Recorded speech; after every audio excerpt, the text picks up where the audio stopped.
నమస్తే అండి. అనసూయ మాటలు వింటా ఉంటే ఈ ప్రపంచం అంతా తన మీద ఆధారపడే బతుకుతున్నారని చెప్పేసి ఆవిడ ఫీలింగ్. అందరినీ కెలుక్కుంటుంది. మొన్న రీసెంట్గా ఒక 2-3 వీడియోలు పోస్ట్ చేసింది.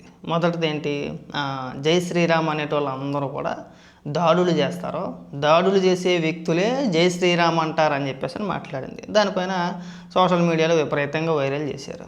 ఖచ్చితంగా కాసేసింది, బలంగానే కాసింది తిట్లన్నీ కూడా. ఆ తర్వాత మళ్ళీ దానికి కంటిన్యూగా ఇంకొక వీడియో అప్లోడ్ చేసింది. అప్పుడు అలాగే అందరి చేత కూడా తిట్లు తిన్నది. తర్వాత వాళ్ళ నాన్నగారు చనిపోయారు, మా అమ్మగారు బొట్టును గాజులు తీసేసింది. ఎందుకు తీసేయాలని చెప్పేసి అదొక కాంట్రవర్సీ.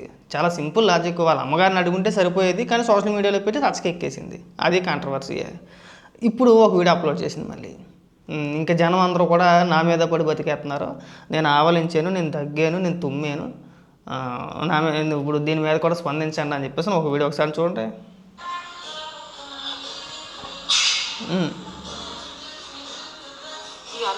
అసలు సిగ్గుందో లేదో లేదు, తుమ్మింది. ఈ అనసూయకు అసలు సిగ్గుందో లేదో బుద్ధి లేనే లేదు, అసలు లేదు, ఆవలిస్తోంది. చాలా ఈరోజు ఎవరెవరు వస్తారో డిబేట్ లోకి మాట్లాడడానికి. నేను తుమ్మాను, ఆవలించాను.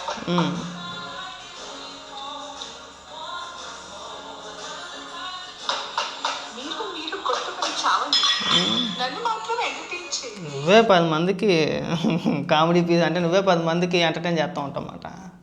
మనం 10 మంది చేత ఉదయం లేవగానే 10 మంది చేత తిట్లు పడందే మనకి నిద్ర పట్టదు. ఆ కింద కామెంట్లు చూసుకో ఒకసారి, నీ వీడియో కింద కామెంట్లలో ఒక్కటంటే ఒక్కటి నీకు అనుకూలంగా వస్తే ఒట్టు. ఎందుకు అందరినీ కెలుక్కోవడం అని అడుగుతున్నా. ఇప్పుడు యాంకర్లు చాలామంది ఉన్నారు, నువ్వు ఒక్కదానివే కాదు. ప్రధానంగా మన తెలుగులో అయితే సుమగారు, ఆవిడని మించిన దానివైతే కాదుగా, సుమగారి కంటే నువ్వు ఎక్కువ కాదుగా, అవునా? ఎప్పుడైనా సరే ఆవిడ్ని ఎవరైనా కానీ ఒక్క మాట అనడం చూసావు నువ్వు? తర్వాత కొంతమంది ఉదయభాను గారు, ఝాన్సీ గారు, ఇంకా చాలామంది ఉన్నారు యాంకర్లు. నీ తోటి యాంకరు రష్మి అంటే ఈ మధ్యకాలంలో కూడా అప్పుడప్పుడు కాస్త కాంట్రవర్సీ కామెంట్లు చేసింది, ఇప్పుడు తగ్గిపోయిందిలే. మరి వాళ్ళపైన లేని ఆరోపణలు వాళ్ళని ఎవరు కూడా ఒక్క మాట కూడా అనరు, నిన్నే ఎందుకు అంటారండి? ఎందుకంటారంటే మనకి అదొక రకమైన పిచ్చి ఆనందం అన్నమాట. మనం ఎంతసేపు ఎవరినో ఒకరిని కిలుకుతూ ఉంటాం. మన పీత బొరకే, మన కోడి బొరకే, మన బుర్రలోకి వచ్చిన ఆలోచనలన్నింటినీ కూడా సోషల్ మీడియా వేదికగా వాళ్ళు ఇలాగా వీళ్ళు ఇలాగా అని చెప్పేసి మన పెద్ద పెద్ద పాఠాలు, పెద్ద పెద్ద ఉపన్యాసాలు చెబితే అలాగే కాస్తాయి. మరి అలాగే తిట్టుకుంటూ ఉండరు. ఇప్పుడు సింపుల్గా ఒక క్వశ్చన్ అడిగితే దానికి సమాధానం చెప్పు. జై శ్రీరామ్ అనేటోళ్ళు అందరూ దాడులు చేస్తారు, దాడులు చేసే వ్యక్తులే జై శ్రీరామ్ అంటారు అని చెప్పేసి కొన్ని వ్యాఖ్యలు చేసావు. మరి నీ పైన నిన్ను జై శ్రీరామ్ అని చెప్పేసి నీ పైన ఎవడు దాడి చేశాడు? ఎవడైనా దాడి చేశాడా? లేదు. నీ పైన ఎవడైనా సరే జై శ్రీరామ్ అని చెప్పేసి దాడి చేస్తే, ఇదిగో పలానా వ్యక్తులు జై శ్రీరామ్ అంటూ వచ్చి నన్ను కొట్టారనో ఇంకోటనో చెప్పి మనం ఏడిస్తే బాగుంటుంది కదా. మనం పొద్దులేస్తే హిందూ ధర్మం మీద ఎడుతూ ఉంటాం, పైగా నేను కూడా హిందువే అని చెప్పుకుంటూ ఉంటాం. మనకు తెలుసు అవన్నీ, మళ్ళీ ఇంకా డీప్కి వెళ్తే బాగోదు. కాబట్టి ఏంటంటే మేము చెప్పేది ఏంటంటే, మన నోరు మంచిదైతే ఊరు మంచిది అవుద్ది.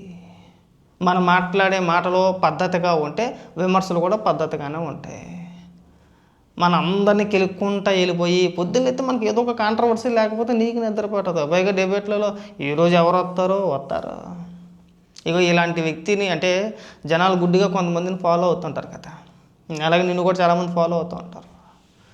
మనకు ఒక్కరికే స్వేచ్ఛ ఉంది, మనం ఏదన్నా మాట్లాడవచ్చు అంటే అందరూ నీలాగే. మీకు ఏదైతే భావ ప్రకటన స్వేచ్ఛ ఉందో అలాగే అందరికీ ఉంటుంది. మనం ప్రతి అంశం పైన మనం మాట్లాడచ్చు, మనకు తెలిసి తెలియని తెలివితేటలతో ప్రతి అంశాన్ని మనం కెలికేయచ్చు. కానీ మన గురించి ఎవరైనా మాట్లాడితే ప్రపంచం మొత్తం నా మీదే బతికేస్తున్నారు. ఈ తెవ్వారాలే వద్దు. నువ్వు దగ్గినా తుమ్మినా ఇంకోటి చేసినా ఎవరికి అనవసరం. కాకపోతే ఏంటంటే కొన్ని అంశాలు మనం టచ్ చేయకూడదు. ఎక్కడైనా సరే వాటి జోలికి పోకుండా ఉంటే బాగుంటుంది. మన పరిధిలో మనం ఉంటే మనల్ని ఎవరు కూడా ఒక మాట అనడానికి సరిపోరు, అనరు కూడా. సుమగారిని చూసి నేర్చుకో. నువ్వు ఆవిడకంటే ఎక్కువేమీ కాదు, నిన్ను ఆవిడతో పోల్చడం కూడా తప్పే. కాబట్టి ఏంటంటే మనం విమర్శించేటప్పుడు, మనం మాట్లాడేటప్పుడు విధానపరంగా పద్ధతిగా ఉంటే ఎవరు కూడా మన జోలికి రారు.